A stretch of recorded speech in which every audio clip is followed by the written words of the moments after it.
Dave, say something outrageous. Knickers, knackers, knockers. Excellent. Kat, say something outrageous. Merp sucks. That'll do.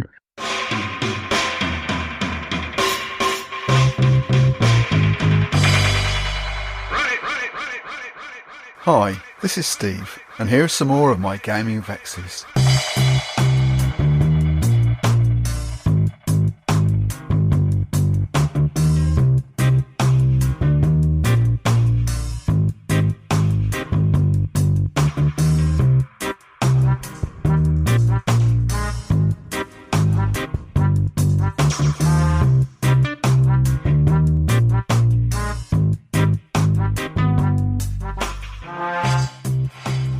Welcome back to All Anthorex's Gaming Vexes, which chronicles my ongoing efforts to run or at least play all of the games sitting on my shelves before the inevitable rise of the machines.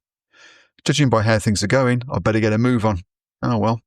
After our discussion of Salvage Union in episode 45, we're back again with another of our Talking Tours episodes. It's like a spin-off from that TV series you really liked, but the jury's out as to whether it's going to be a Better Call Saul scenario or just another Babylon 5 crusade. You'll probably need to Google that one, although I quite liked it. Possibly weak premise I'm flogging here is that some ttrpg game mechanics have value outside their originating rule set, and that they can form part of the GM toolkit you carry from game to game. In episode 44, we discussed damage mechanics and hit points. This time, we're turning our attention to combat. The reasoning is simple. We've all suffered through a ttrpg fight scene that was meant to be a tense skirmish, but instead became an hour-long drain on everyone's patience. Sometimes, you and your players want that level of investment and focus on a climactic battle scene, but other times, it can be as much fun as filling in a tax return. So, I'm joined by Kat, Dave, Neil and Dirk as we look at mechanics that allow us to spend the time on fights that they deserve, not what the rules as written demand of us. I must apologise, however. I had a dry throat when we were recording this, so you can hear me trying to suppress a cough throughout. I hope it doesn't spoil your enjoyment too much. Before we get into that though, I made good on my promise, or threat, to see what would happen if I shoehorned the Savage Worlds damage mechanic into Star Trek Adventures 2D20. Thanks to the eternal good nature and forbearance of my players, I did just that, and you can hear their reflections on the results. As ever, I hope you enjoy what you hear. If you think this spin-off is another Frasier, or actually another Caprica, let us know either way. In the meantime, it's time to gear up and get ready.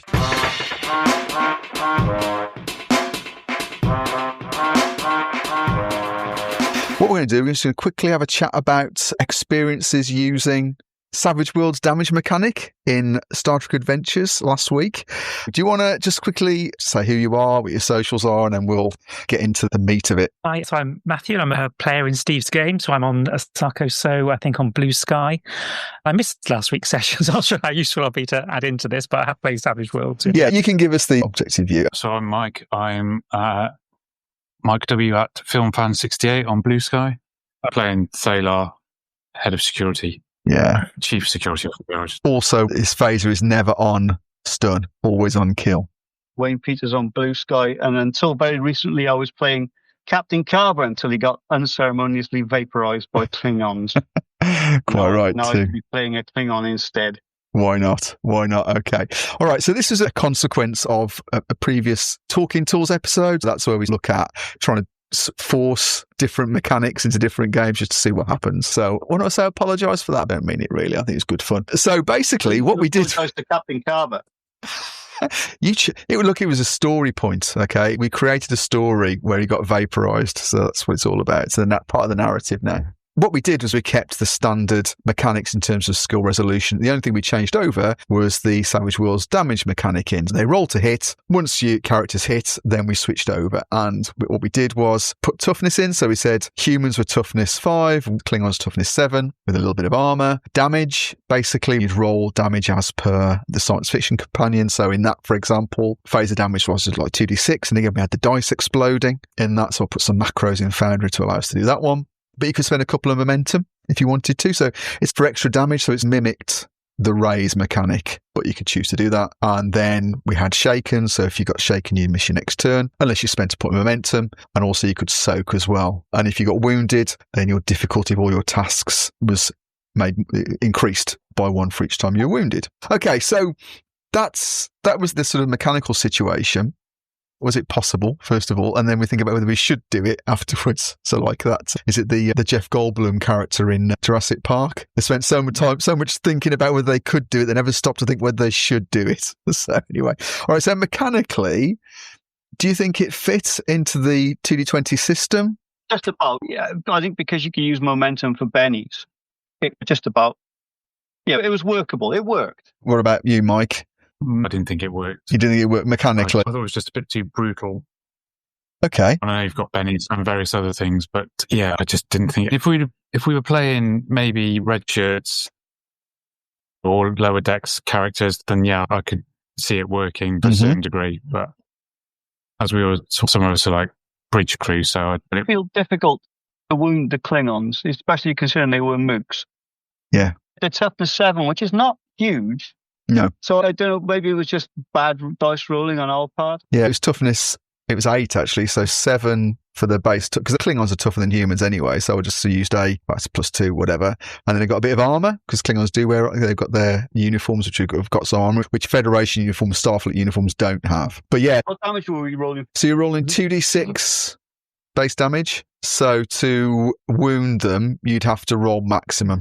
And let's say you need an exploding dice. Yeah, so you either need to roll double 6. So yeah, so mechanically speaking, I'd probably cobbed it out a bit. You allow the players to get extra successes on their skill roll, get extra damage dice, Steve, like in Savage Worlds. What I said was that you could spend, because the difficulty levels were the same as per normal Star Trek Adventure 2, so it was difficulty 2 for a ranged attack, but you could spend 2 momentum to get a raise. So basically, you could just spend your momentum to buy extra damage. So the mechanic was the same. Mechanically, it shoehorned it in there just about. And I know, Mike, you felt that it was too lethal. Is that right? Too brutal. Yeah. Okay. Yeah. All right. Wayne, what do you reckon? Yeah, like I said, it felt nailed on, but then it was. But it was. But I think I like Savage Worlds, but I didn't feel that adding the Savage Worlds combat to Star Trek Adventures made a great deal of difference, because I didn't feel it was any simpler or faster or more efficient than the damage system that already exists in Star Trek Adventures. No, okay, it was difficult to wound the Klingons, but I think that was to do with dice averages. If they were a little bit weaker or we were throwing out a bit more damage, would have made a difference. And I know Captain Carver got vaporized, but that was my choice ultimately. Yes. And carried on. So an interesting experiment. Yeah. But I feel like the standard Star Trek Adventures damage rules work just as well. Yeah. Okay. No, I'll get you. So in 2E, in Star Trek Adventures 2E, there's no challenge dice anymore, as we know. Although in our game, we are using the 1E dice mechanic, because in 2E with the set damage, for example, a phaser or a disruptor does 4 damage, let's say. If you've got stress of 8 or more, you can take 2 hits.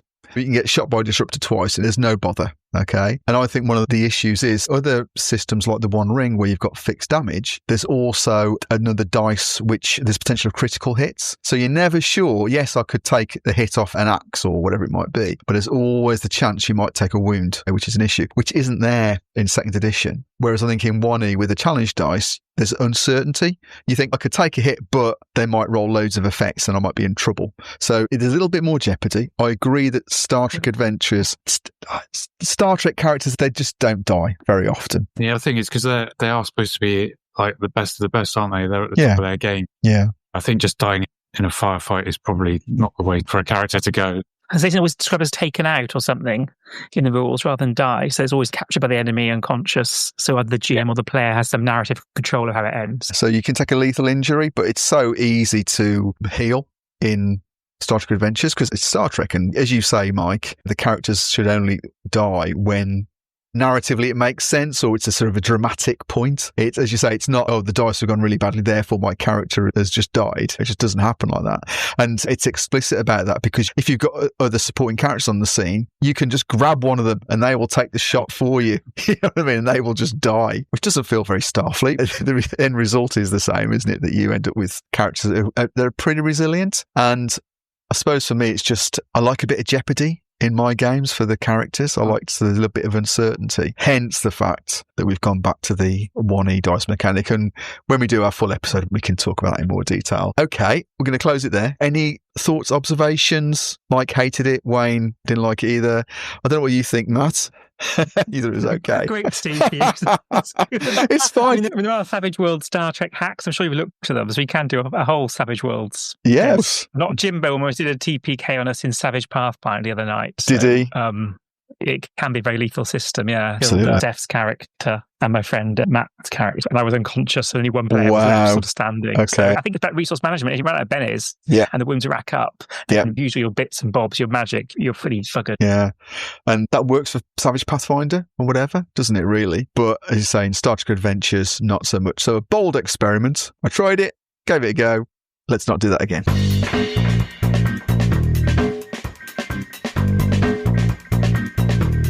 Okay, all right. So this evening, it's actually as advertised on the tin this time.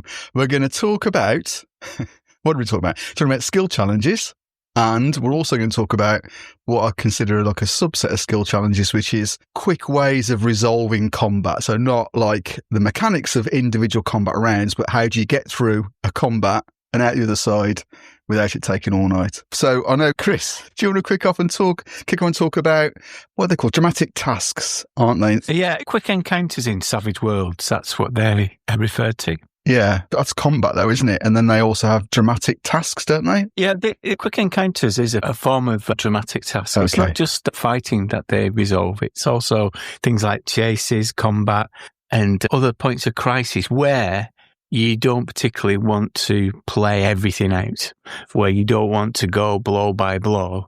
It gives you the option to do this. And I think that's one of the benefits of Savage Worlds, in that it does have a few sub-rules that allow you to subsystem. A few sub-rules. Yeah, a few sub-rules. A few tools to allow you to zoom out of different scenes, doesn't it? You can either go right into the nitty-gritty or pull away, and they have battle rules, for example, that work a bit differently. All over the place. They have these quick encounters, as they describe them. You've touched on one of the benefits of quick encounters is the Savage Worlds brand. So there's speed, okay, so getting through stuff quickly, if that's probably not the focus of what you're trying to get done in that session. Yeah, and open this up to everybody, really. If we're talking about things like skill challenges or the way you chain together tasks or roles in a particular way, what's the benefit of that beyond just brevity? I think getting people more into actually thinking what their character would do quickly. For example, skill challenges, climbing a wall or distracting a guard. The problem is if people have too many rules, they start to think of it as a war game, and that takes them totally out of the game. They don't give a monkeys about the campaign at this stage. Now it's a strategic thing they've got to get through, and it breaks the game a bit. Whereas if it's a very quick roll and a quick narration, or even if you tell them to narrate it, then roll something, it just brings them into your scenario a bit more buy-in. They're not thinking about getting past the guard. They're thinking, okay, this is the first thing. When we get through, what are we going to do? And what are we going to find? They're not just trying to think of that challenge as a singular. They now think of the thing as a whole. So it's that telescoping out, isn't it? It becomes even more of a theatre of the mind setup, and it means that people tend to use different skills. So people always default to the one skill their character is really good at. Fast talk. But, a skill challenge is a set of different roles to a particular end, as you said. So get past the guard or whatever it might be. If it goes round the table once and comes back to the beginning, okay, now you've used your fast talk, which is your best skill. What now? And it makes people think, oh, I need to be a bit more creative with stuff now. That's where I see some of the benefits are. It allows people to have that spotlight time, doesn't it, to do the thing that they do well in a particularly dramatic moment.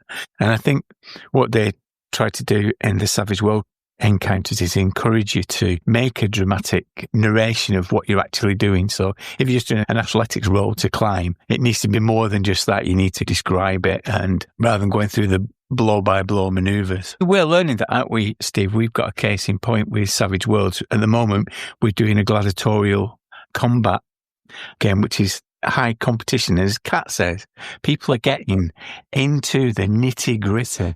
I don't know who those people are. I'm seeing a different side to Orclanth Rex's I can see his vexes. It's brought out the inner war game, and it's horrible. He needs to go back in his box, I tell you. I feel dirty after being in the arena. The most smuggest ever expression I've seen on a photo of Doc Cowie, that was. And your expression, Steve, if Doc had been in front of you, he would have been a greasy smear. It's because Doc was in front of me. That's why I was looking like that. I was thinking, how can I take him down? We did a chariot race, didn't we? And the way I chose to do it is by having the minis on the board, and you moved at the movement pace and what have you. And fairly, about halfway through, we realised why it's abstracted the chase in Savage Worlds, in that what they do is actually use playing cards and show the distance between you rather than the inches on a map, because it just becomes so embroiled in the... As soon as you start to simulate something, a really granular level, everybody wants it to be so precise, and sometimes it just takes you out of it. Oh, it absolutely does. And I think, as you said, Kat says, it's basically, if you move away from that, it enables you to be a role player in that setting. The more you're talking, the more I'm feeling very sorry for myself, because unfortunately I rather like the granularity, hence the choice of games that I like. I'm not going to say it.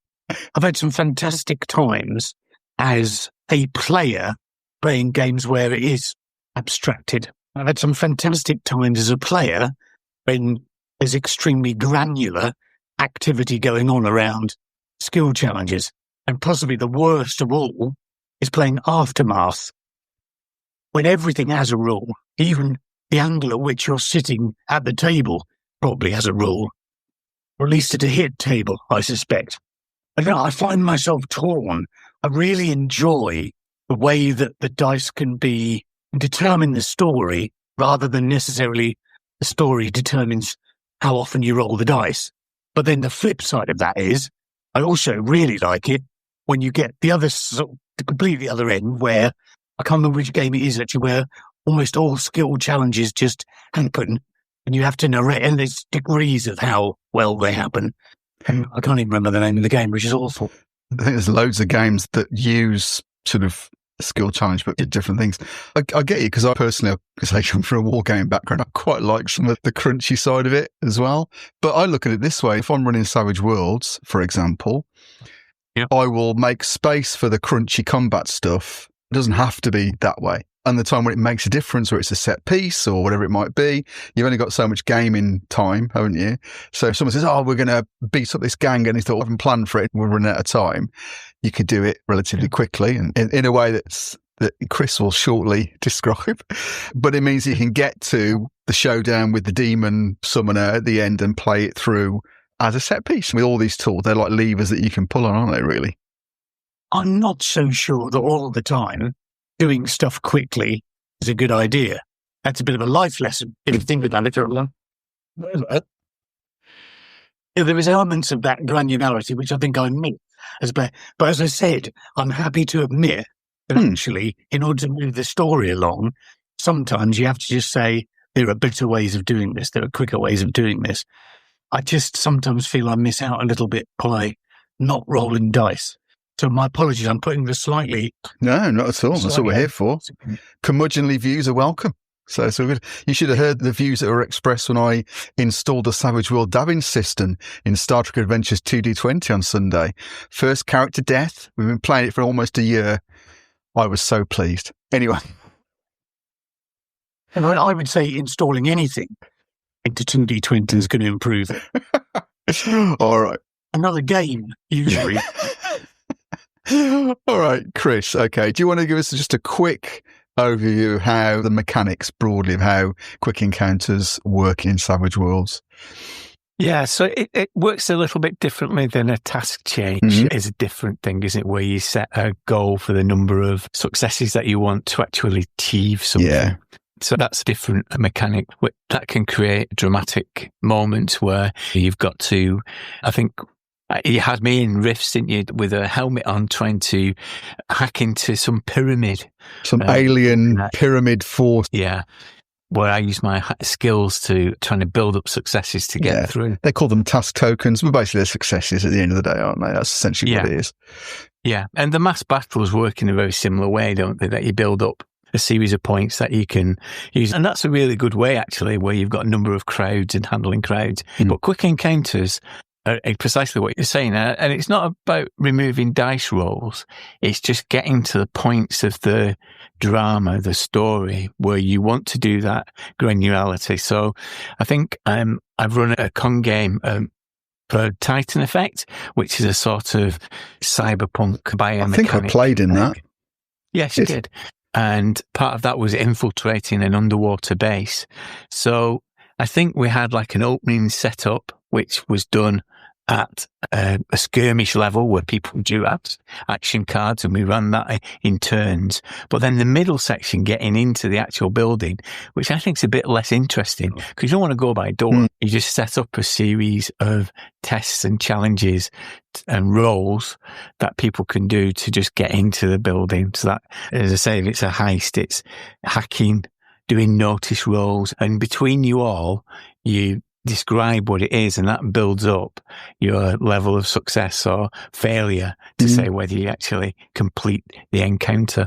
And during it, if you take failures, you might take some wounds as a consequence of particular actions that you take, but it's just summarized at the end of that particular bit of narration montage. So you can get to the bits that are interesting. And I think particularly in convention games where you're stuck for time and you want to involve everybody, I think it's a good way of just passing through those bits in the story that you need to get to quickly so you can get to the interesting bits. Yeah, I think everyone's right. The quick encounters work well in the fact that there are always going to be little skirmishes. They should not take up the whole 2 or 3 hours of gaming. They shouldn't. The big battle, the big end battle, yeah, fine. If that takes an hour or more, fine. Everyone will understand that that's the big battle. But to face down like a couple of little bandits, come on, at the end of the day, you should know what's on your players' sheets and know that they can take them, providing they don't know what your players can do. That's cheating, surely. I have always have cards on my characters, my players' character sheets. There is no point in building the end part of a campaign and then find out nobody has got any idea or skill to actually do a part of it. So that's their fault. You sound more and more like Neil. I do think that also the other thing, quick encounters, if you get to a certain situation, it's the one role for the group. What's your idea, guys? You all come up with something, and then you decide as a GM what role it should be. Everyone scrabbles around and goes, okay, Chris, you've got the absolute best in that. You'll roll, but we'll all give you a benefit, and then it's just down to the dice. Yeah. Yes. That is the quickest way to do any kind of quick encounter or skill challenge. Yeah. So just and then one you roll. All hands at the big bad at the end of that, which is what, as a GM, you want. Now who sounds like Neil? Because let's face it, as a GM, if you've not got enough material and you're struggling to fill the allotted time of entertainment, what's the classic thing that you do? You stick a box in it, don't you? You stick a box in the game, and the players look at this box. The box is shaking a little bit. Oh, what shall we do? Who's going to open it? And you can get down to those little details to slow things down. Or it's almost like a pacing technique, isn't it? That as GMs that we have, or stick a door there. But sometimes you don't want to be stuck at the door for half an hour, do you, while people contemplate what they're doing? You say that. Do you want to be stuck at the door for half an hour? I don't know. It's a static manoeuvre. And maybe there's a... Is it a static manoeuvre or moving? Is it going through the door as a moving manoeuvre and therefore requires table 3.7.6? I think some of the sort of quick resolution mechanics that you get. I like the filling in the boxes in the Trivial Pursuit. The clock. Stick a clock in it. That's what it's all about. Stop. The clock. And that, I think, is the bit that I think it was alluding to something you both said earlier on, Pat and Chris, which was involving everybody in the spotlight.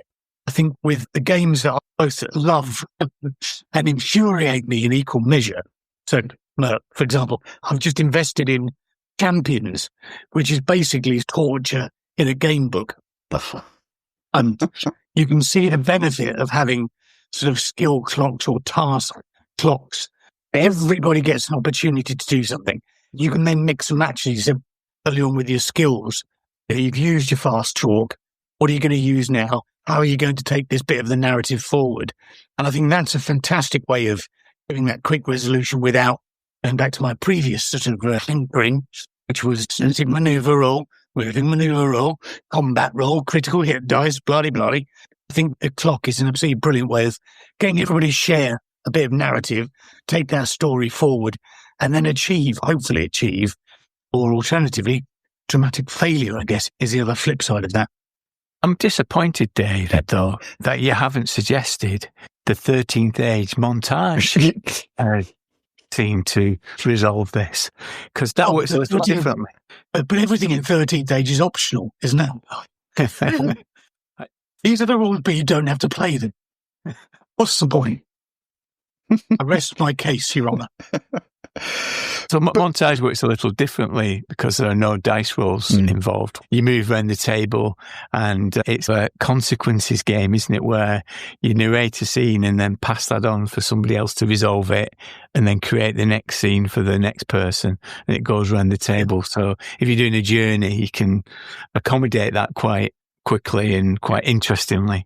I think, just touching back on what Dave was saying there, if we think about older games, they probably don't have, or may not have, a mechanic like this. I haven't read every game in the world, obviously, but a lot of modern games, so think about the One Ring, for example, that's got a similar sort of setup, or what they call it, skill endeavours, basically. But it's the same sort of thing. You get a certain number of ticks in a box, or cheese in a wedge, or whatever it might be, in a certain period of time.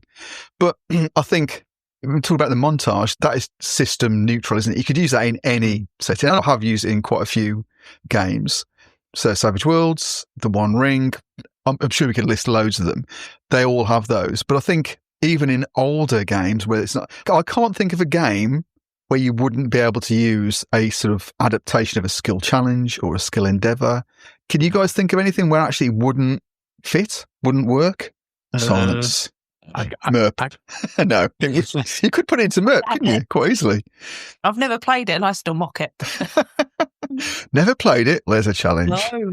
Every time I've ever seen it at any convention or at Grogme, Owlbear or whatever, it always fills up. It's because it's such a good game. That's why. And then all you hear is later on people go, yeah, it's exactly as I remember it. And you're like looking at, is that good or bad? Because you're not expanding here. You're just expanding on this. The only time I really got an in-depth review of it was when Adam did it. And I have to say, I actually was crying with laughter. I think it's been locked away now, isn't it? And in answer to your question, Steve, I think you can apply these tools. I think that's why we've got on here for these old school games, because I've certainly done it, because obviously part of our project is bringing some of those old school modules to the table. Yeah. And been able to do that in conventions by using some of these techniques and applying them, like Star Frontiers and all kinds of games. I think anything where you're going to roll a dice or use a card or have some mechanic that results in a success or levels of success or failure, that's it. You can add that in. Essentially, you're just keeping a list of, you've got X number of turns to produce Y number of successes. At the end of it, you will succeed or get to the point, but do you get there in a good state or a bad state or damaged state, whatever it is? So I think it's a bit of, what was it the smart party called is it New School Tech or something? It's basically a bit you can use in every game, really. Okay, all right. I think we're about halfway through. Oh yeah, hi Neil. Hello, Neil. How you doing? Hello. We were just talking about skill challenges, how old school essentials would be massively improved by having a clock in it. No, we didn't start with the maneuver thing. The montage thing was what we decided on today. See, okay. I'll keep my opinions to myself on this one. Yeah, so we were just about to move on to ways of abbreviating combat or combat rounds or whatever. But it'd be good to get your thoughts. Do you use skill challenges or things like that in games where it's not ordinarily part of the setup? I don't think I do now. It's very rare for me to do that. Yeah, I'd be trying to kind of minimize the amount of rolling in games, if I'm honest, rather than increase the amount of rolling. But are we talking specifically about what's happened to Neil? He's been. Madness is this. Where's Neil? What have you done with him? I forget it comes from I've seen it in a few games that aren't like old school games. Here they say you only roll when there's something at risk or there's a natural challenge. I think I've talked about this one before about the perception test, the perception checks where the GM asks for everyone make the spot hidden rolls. and then nobody makes it, and the GM's thinking, crap, what am I going to do? Now nobody's seen that thing I wanted them to see. But just get rid of the roles and just say, you look here, you see this thing. It's stuff like that I'm thinking about. So when there is stakes and things that are interesting and excite and there's a risk, that's when you roll. I know that isn't quite what you asked. No, but it's a good point. But so you don't, for example, use, because we were talking about in the One Ring, the skill endeavors where you've got X number of turns or opportunities to make X number of. No, okay, you're an outlier, Neil, in many things. Am I? I am. I think I am. Yeah. For starters, I was going to say I'm the only one who's completely bald, but that's not true. It's just the light. My hair's very fine. It's like smoke. So, I do like skill challenges sometimes. I think they're interesting when the way you tie them into kind of narrative and stuff like that. But it's not something I do. Yeah, not your thing. That's cool. That's fair enough. Not everybody's the same, are they? Okay, so we're going to talk about sort of combat now. And again, this is almost like a subset. But you could argue that Vampire doesn't do this, but thinking about not each round in terms of the mechanic of how you hit, do damage, whatever, but just reducing the number of rounds required to reach the end of a combat where it makes sense. Sometimes, as you said, you want to really get into the detail of it, but other times you just need to move through it quite quickly. So again, Savage Worlds come to this. So we've talked a little about the quick encounters that could be dangerous. So you could say, actually, this is a quick encounter. It's going to be combat. So everyone's going to be making a combat roll. If you fail, you might take a wound, or if it's critical failure, you might take multiple wounds, or whatever it might be. But really, it's just quickly finding out, you got to the end of the combat, what state are you in to be able to move forward with the rest of the scenario. But they've also introduced something called clashes. Have you come across this, Chris? Yeah, this is a science fiction companion, I think. Again, you're not having placement on maps or that sort of thing, so it's completely theatre of the mind. And it's very much about you generate task tokens, so successes, but also you can then spend them in the game to actually have different effects. So it might be, for example, you spend one to evade a shot that's coming in, or you might do some additional damage. So I've not used that. I've not come across that class mechanic. I've heard of it, but I've not come across it. But I have used the battle rules, which are similar to that, aren't they? Because you, before a battle and using battle skills, you can build up a number of points and resolve a mass battle. I must admit, I'm getting to the point, and I don't know whether this is through playing so often, but sometimes when I get to a fight as a GM, I have a bit of a sigh inside when everybody says, let's roll for initiative. Because you know that you're faced. Put my hands together in glee at this point. Opportunity for mayhem.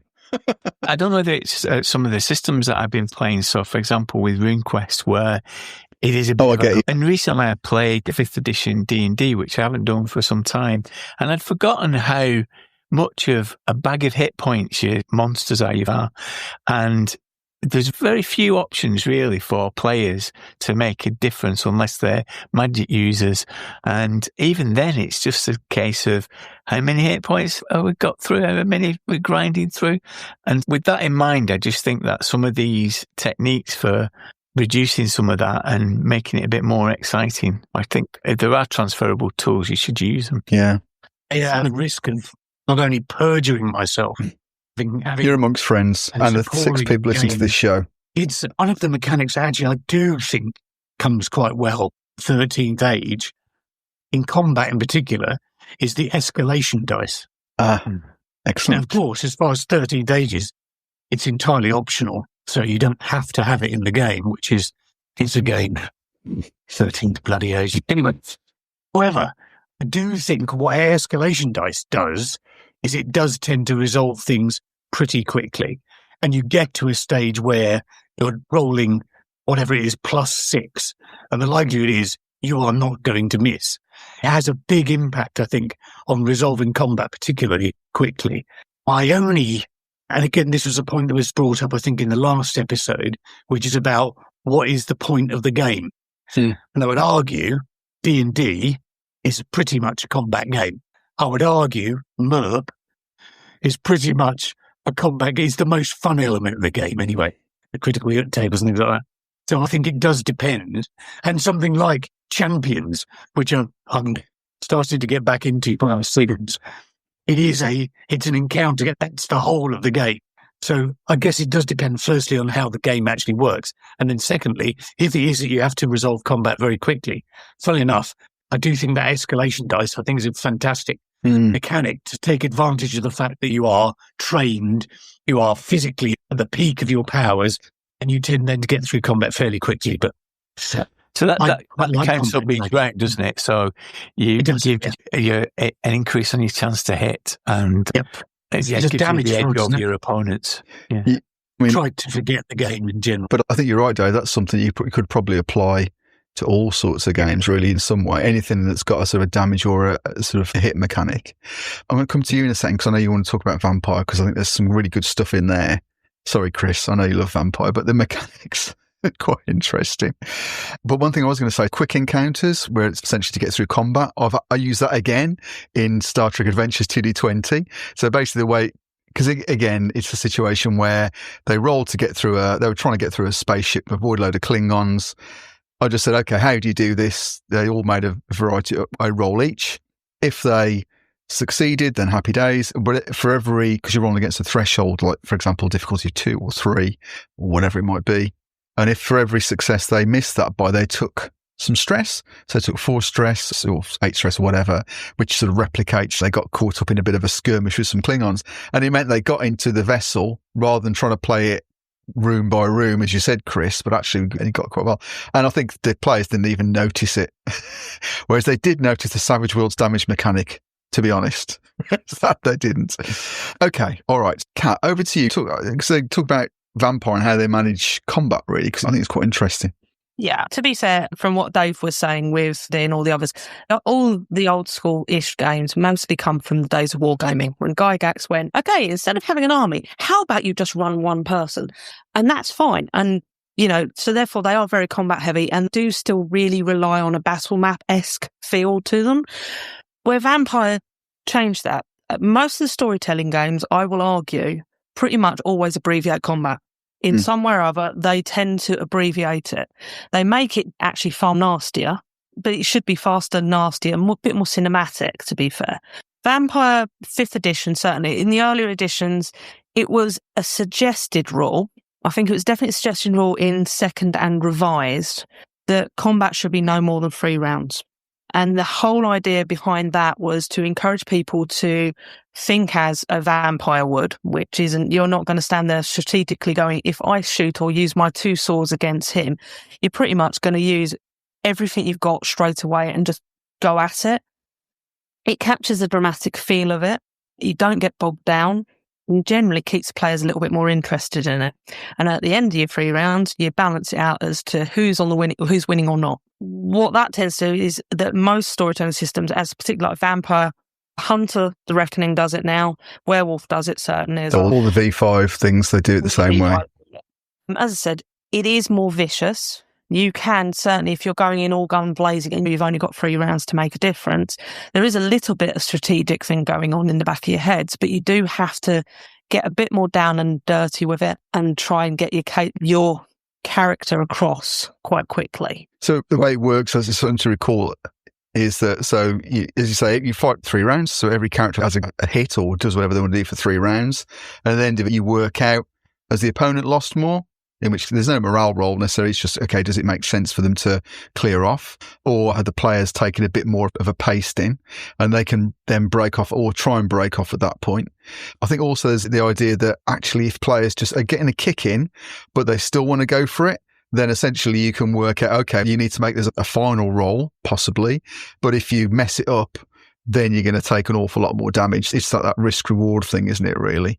Yeah. But I think 3 rounds and out, I think that's a really good idea for a lot of games. And I think... particularly for storytelling games, because the whole idea is that combat should be a highlight of what is going on in that part of the scenario. It isn't the be-all and end-all of the scenario. If you lose, you take a pasting or somebody dies, you run away captured, or you owe somebody a very big favour for not killing you.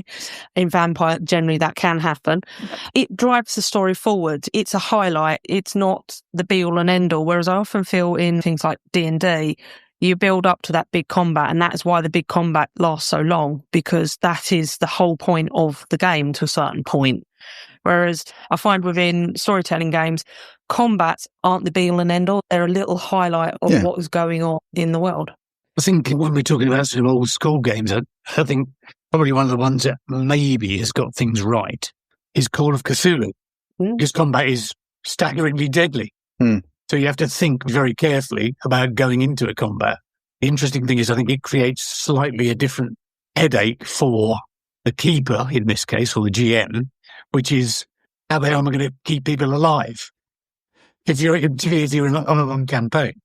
There is another way of solving this, which is to make combat properly deadly. If you get involved in this, you get hit in Cthulhu, you're done.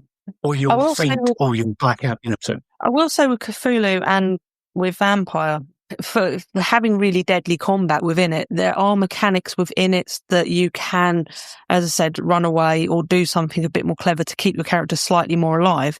Whereas I have to say, that time when we were playing Dark Sun, there really isn't. It was horrible. I just felt that at one side I was like, oh, nothing but die. That's old school Essentials, isn't it? That is the raison d'etre. It was great. Very strong. Accountancy and water rations. That's what it was. Yeah. Wasn't it? Yeah, I have made it a firm note in my book, never play a game where we have to ration water. Yeah, likewise. Other ways, again, we've touched on this in the past, I think. And I think, oddly enough, another game where combat is absolutely deadly is Alien. However, combat with aliens, with the monster itself, can be mitigated by what their reaction is each round. And rolling on that table that makes the opponent do something reacts differently every round. Another way of potentially taking combat in a slightly different direction. I think there's one of the things that the humanoid can do is, the alien can do is it hisses at you. Yeah. And doesn't attack. I mean, it's like fantastic. Triggers a fear check, which can be just as bad. Yeah. Yeah. I suppose the other way that old school games adjust it is a bit like we were talking at the previous GM tools, and doesn't have an equilibrium between the players and the NPC. So the NPC mooks, and so combat is over because that one hit finishes it. Yeah. Yeah. There's some good stuff here. What Kat's saying, vampires, it does sound interesting. I think as long as there's a possibility of a TPK, then it's always a shift in there. That's on, yeah. So things that I like in combat. So I do like it to be fairly quick, but I'm not a fan of reduce it down to one or two rolls. I think if you're going to do that, you might as well just say you come across these guards and you beat them up, and you tell me how you beat them up, and you move on. I think it's like what makes that interesting. So it's about peril, it's about risk, it's about feeling your characters doing something dangerous. And I think Dave said quite a number of times, and Kat's about combat being deadly, and I think that's really important to me. So I do like it to be fast, though. As much as I love OSC, I think one of my frustrations I do notice is that particularly at lower levels, characters tend to miss a lot. So you get, even though combat rounds go quite quickly, you have 2 or 3 rounds that a character will have missed. You get this whole void of missing. One of the things that I do, and it's come from Into the Odd style games and Cairn and so on. And I know it's been used in more modern games as well. It is the idea of not rolling to hit, because that really speeds up combat. But you've got to do it in the right way. You can't just plug that into RuneQuest or into Star Trek Adventures 2020. Of course you can. Watch me. Not really. Okay, that's a challenge. Hold my beer. Yeah. You need to modify how hit points work and how damage works and stuff like that for it to work. The best implementation I've seen of it, and I think it's arguably one of the best combat systems I've encountered, and it's very fast, is in Mythic Bastion Land. So that's Chris McDowell's most recent Into the Odd variant. And it's just very simple. You have different feats you can undertake, but each round you normally do damage. And so it's how you use those feats, how you counter things. It's tactical, but it's very fast. So I think we want to work towards quicker combat. We want it to be where decisions matter. So you should be able to make tactical decisions. I know, Kat, you were saying there about OSC. I think OSC, it doesn't have to just be I'll hit, they'll hit, I'll hit, they'll hit. You can do other things. You kick Sam in somebody's face. You can run away. You can try and at least the way I run it, you can try and do something different. There was lots of running away in Dark Sun, I seem to recall. So, well, where's all the treasure? It's where the monsters are. We run away from where that is then. Yeah, that was a dragon. Come on, give us some credit. Run away from a sand crab at one point. Yeah. Those sand crabs did how much damage again? And how did it fall to the river? Oh, it was great, wasn't it? I was on my third character at that point. Yeah. Absolutely. But it doesn't matter how tasty crab flesh is, we're not getting into each fight with them. But I want to come back to Vampire in just a second because I want to talk about one-roll conflicts. But just to your point about OSE, Neil, we were talking about the escalation dice. Did you join after we talked? Yeah, okay, all right. No, I'd say that. Yeah, okay, all right. Because again, that's something that's tailor-made really for something where you got like a fantasy 20, whatever they call it, set up. Yeah. Would you consider adding that into old school essentials, do you think, or...? I think that would work really well. I'd add it in 13 pages. Is it just for the PCs, or is it for everyone in the combat? Yeah, for the PCs, I think. I'd have it for everyone. It's optional. I don't think it's fair. Yeah, you want to be fair to the NPCs. You should apply to everyone then. Yeah, why not? But then why not just start the combat and go? Everyone's got +4 to hit. Whatever you're doing, everything's got +4 to hit. Combat will be it. In 30 days, though, it's supposed to be you as competent PCs getting a measure of your opponent. So that's why the PCs get it. Or you could look at the hit points of who's in the party. Okay, yeah. Who's got the lowest hit points? Right, so the lowest hit point is 7. Okay, so take them down to 1 hit point, -6. Everyone gets -6 hit points, and you start at that point. Basically, okay. So you go through it that way because what you're doing is working through hit points, aren't you? Or alternatively, what you could do, roll a D10. That's how many characters are going to get hit, and you just randomise, and then you just roll the damage, and then it's just all done. Why don't you just flip a coin and decide one? Now you're getting it, Dave. Because some characters are good, so they get to roll 3 coins and pick the highest. That's Italian. What is it really? Just wanted to talk about. Sorry, come back to Vampire. Vampire's got this one-roll conflict setup. So basically, the idea is better set a difficulty opposition. So, for example, if they're much weaker than you, then it's difficulty 2. To your point earlier on, Neil, if a load of werewolves came across a load of security guards, you just say they all get minced because that's going to happen. So if there's at least some opposition, so weak opposition, difficulty 2. Equally matched, difficulty 4, because that's almost like the sort of default setup. And then if they're much stronger, it becomes difficulty 6. And then you make a roll. So it'd be like a 1 roll for each individual, each player character. So it's a bit like a quick encounter, isn't it, in that sense? And then depending on how well or poorly they roll, they take damage as a consequence. And then that's the end. So the combat is just done in 1 roll. So there's not even going 3 rounds in that case. And again, I think that could be used for most things, I think. I don't know. I can see people shaking their heads. It's the same as 1 roll for the group, basically. Vampire just did it that everyone got a bite at the cherry, basically, to make it work. I mean, it's useful when you've got combats that involve lower level bits and pieces. Difficulty 6 sounds quite hard, but ultimately, in Vampire, if you're coming against somebody who's got difficulty 6, most people want to at least do the 3 rounds because it's a bit more interesting. That said, if the group is quite mullered already, it can be a way of making sure that everyone doesn't die. If you're fighting the Sabbat or something like that, these aren't enemies that are going to run away. Same cultists, effectively, who are going to keep coming at you. So they're not going to run away, even if they get really highly damaged quite often. If you're damaged, then you really, as a storyteller, you want to end it that you don't want to drag out people's deaths. That you do, on the other hand, do a quick challenge just to see what happens. What's fun is that at least one of the party members ends up in torpor and the others have to drag them back. So basically, it causes trouble for them to sort out afterwards, which is, I think, after all, part of the fun. We had one quick one that was resolved with 3 of the party in torpor. One person trying to figure out how to get 3 bodies into their car and how to get back to somewhere safe without a police officer. Yeah, and the sun was about half an hour from rising. That's fun. I paid an hour, to be fair. So generous. Yeah. To be fair, you ever tried to drag a body? That's easy. No, admit on podcast anyway. I think Neil nearly fainted then when you said trying to keep the members of the party alive. But I think, and generally, I'm very shocked. I think I've seen him on all right. these podcasts. Okay, so kill them all. Kill them all. Let someone else sort them out.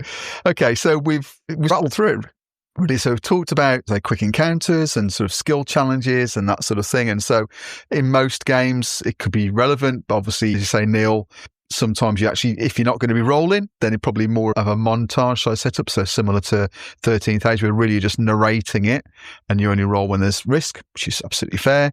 Then we got into different ways of resolving combat or abbreviating them around. So Clash, we talked about in Savage Worlds and battles, for example, and then also into just fewer rounds just as a result of the combat. Any sort of final thoughts on these? I think most of them could be used in some way in different, I think pretty much regardless of the system. Obviously paying full attention to your comments up front, Dave, with where's the move and maneuver chart in this? I think it comes down to, doesn't it, is what do you want to get out of a particular session and what do you want to foreground in that particular game? And what as a group of players you enjoy. And so if you've got mechanics that can help you to get to the bits that you collectively enjoy, then I think you should just use them freely. Cool. Yeah. Some very interesting stuff. I do quite like that idea of combat in 3 rounds because you can see how you get your combat over quickly and it's manageable in a session. I could probably do 2 fights maybe and stuff like that. So it really helps manage time and expectations and so on. That does sound really interesting. I'm not quite sure how it would work in the games I run, but it does sound interesting. I think it can run in other games, but you'd need to get everybody on board for it because a lot of players, if they're not used to it, are going to have to adjust their playing styles, and a GM's going to have to adjust their playing style as well. Because if you're used to longer combat, you're used to planning around the thing, you're not going to be able to do that in 3. For me, I think all of the tools and ideas given are good here, but my main thing is whatever your table and you enjoy, providing all of you are enjoying it, it doesn't matter which one. Basically, I'd say most specifically, providing you are enjoying it. I think we should always remember that. It's the GM. Enjoyment. There's always secondary. Well, I think on that bombshell, anything Players in 13th Age, obviously optional. everything's optional. Forget that. if I ever write a role-playing game, I am so going to have that right at the back. And for Dave, all the draw. All right. Okay. If there's no final words, then I think we'll leave it there. Thanks very much for your time, everybody. See ya. Cheers. Bye-bye. Bye. Bye.